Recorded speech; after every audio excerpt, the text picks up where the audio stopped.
Hello students, আমার চ্যানেলে তোমাদেরকে স্বাগত। শুরু করছি ক্লাস 12-এর থার্ড সেমিস্টারের একটি ইতিহাসের ক্লাস। তোমাদের থাম্বনেলে লেখা আছে যে আজকের এই ইতিহাস ক্লাসটা কিন্তু চতুর্থ পর্ব, অর্থাৎ চতুর্থ ক্লাস, ঠিক আছে? তো আমরা পড়ছিলাম প্রথম অধ্যায় পর্যটকদের দৃষ্টিতে ভারত। তো প্রায় আমরা শেষের পথে এই ক্লাসটা, এবং এরপরে আর কিছু এমসিকিউ দিয়ে আমি কিন্তু তোমাদের এই প্রথম অধ্যায়টা শেষ করে দেবো, ঠিক আছে? তো দেখো, ক্লাস 12 থার্ড সেমিস্টার ইতিহাস প্রথম অধ্যায় পর্যটকদের দৃষ্টিতে ভারত। এখান থেকে এই অধ্যায় থেকে পড়ছিলাম বিজয়নগর রাজ্যের বিদেশি পর্যটক। আমরা এটাকে 3টে পর্ব করেছি, তো অবশ্যই তোমাদের কিন্তু আমি প্লে লিস্টে প্রত্যেকটা পর্ব পরপর সাজানো আছে, তোমরা অবশ্যই কিন্তু দেখে নেবে, ঠিক আছে? তো প্রথম থেকে শেষ পর্যন্ত দেখবে। তোমাদের মনে রাখতে হবে কিন্তু 40-এ 40 তোমাদের পেতে হবে, সেই মানসিকতা নিয়ে পড়বে, ঠিক আছে? 40-এ 40 এমসিকিউ, একটা প্রশ্নও কিন্তু বাদ দেবে না, সাজেশন করে পড়তে যাবে না।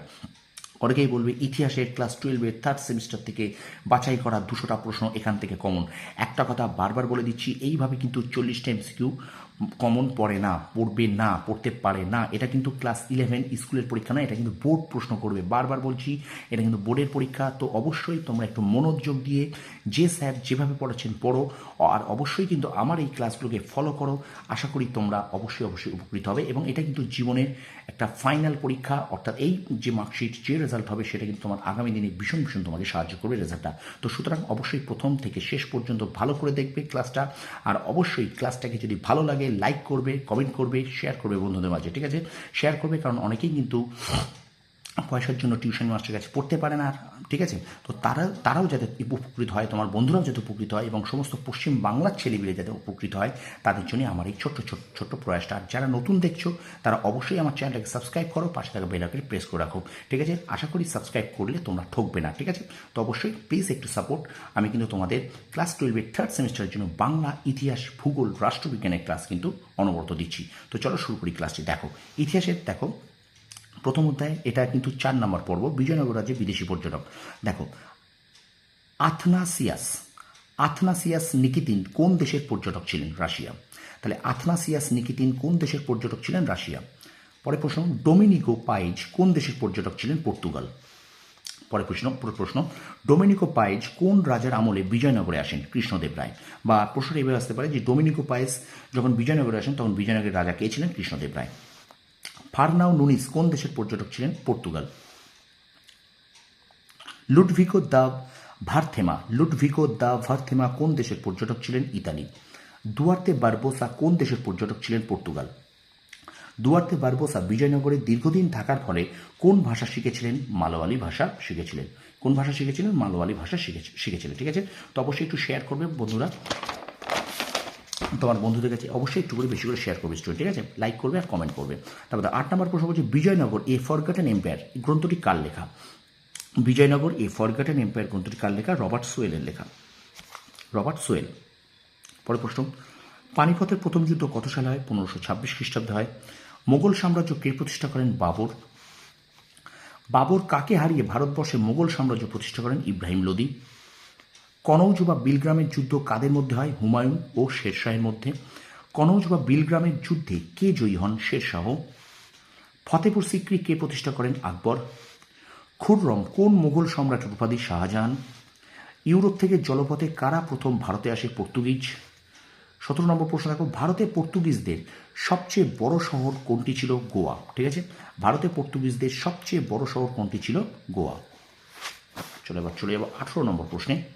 র্যালফ ফিচ কোন মুঘল সম্রাটের আমলে ভারতে আসেন? আকবরের আমলে। তাহলে র্যালফ ফিচ কিন্তু আকবরের আমলে ভারতে আসেন।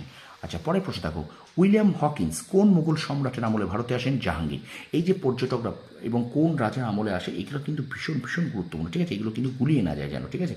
আর একটা কথা মাথায় রাখবে, শর্ট প্রশ্ন কিন্তু বারংবার তোমাদেরকে রিভিশন দিতে হবে। এই যে এমসিকিউ সিস্টেমে পড়াশুনো, এখানে কিন্তু শর্ট প্রশ্ন তুমি যদি রিভিশন না দাও, তুমি যদি এই আজকে পড়লে আবার যদি 15 দিন পরে পড়ো, তাহলে কিন্তু তুমি ভুলে যাবে। সুতরাং একটা পড়া, এই 25টা প্রশ্ন আজকে পড়লে, তারপর আবার 2 দিন পরে পড়লে, আবার 2 দিন পরে পড়লে, এইভাবে তুমি যত রিভিশন দেবে, তোমার মেমোরি কিন্তু ততটাই মনে রাখতে পারবে, ঠিক আছে? তো শর্ট প্রশ্নের জন্য অবশ্যই must revision, revision and revision, ঠিক আছে? তাহলে 19 নম্বর প্রশ্ন কি বলছে? উইলিয়াম হকিন্স কোন মুঘল সম্রাটের আমলে ভারতে আসেন?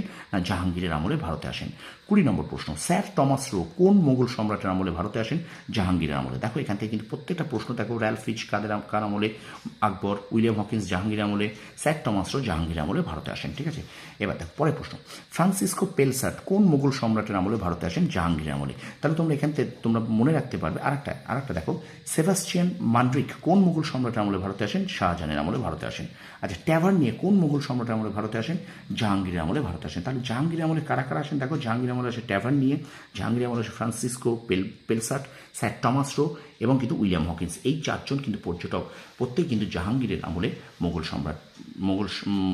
ভারতে আসেন, ঠিক আছে। আচ্ছা, তারপর দেখো, 6 ভয়েজেস ভ্রমণ কাহিনীটি কার লেখা? 6 ভয়েজেস ভ্রমণ কাহিনীটি কার লেখা? ট্যাভার্নিয়ের লেখা। পরের প্রশ্ন দেখো, নিক্কোলো মানুচ্চি কোন দেশের পর্যটক ছিলেন? নিক্কোলো মানুচ্চি কোন দেশের পর্যটক ছিলেন? ইতালি। এবং আজকের পর্বের শেষ পর্ব দেখো, স্টোরিয়া ডো মোগর গ্রন্থটি কার লেখা? নিক্কোলো মানুচ্চির লেখা, ঠিক আছে। তো এই ছিল আজকের পর্ব। তো ভিডিওটা কেমন লাগলো অবশ্যই তোমরা কমেন্ট সেকশনে কমেন্ট করে জানিও, আর লাইক করলে আমার ভিডিও একটু রিচ বাড়বে। আর অবশ্যই একটু বন্ধুদের মাঝে শেয়ার করো, যাতে পশ্চিমবঙ্গের প্রত্যেকটা স্টুডেন্ট তাদের কাছে এই ভিডিওটা পৌঁছে যায়।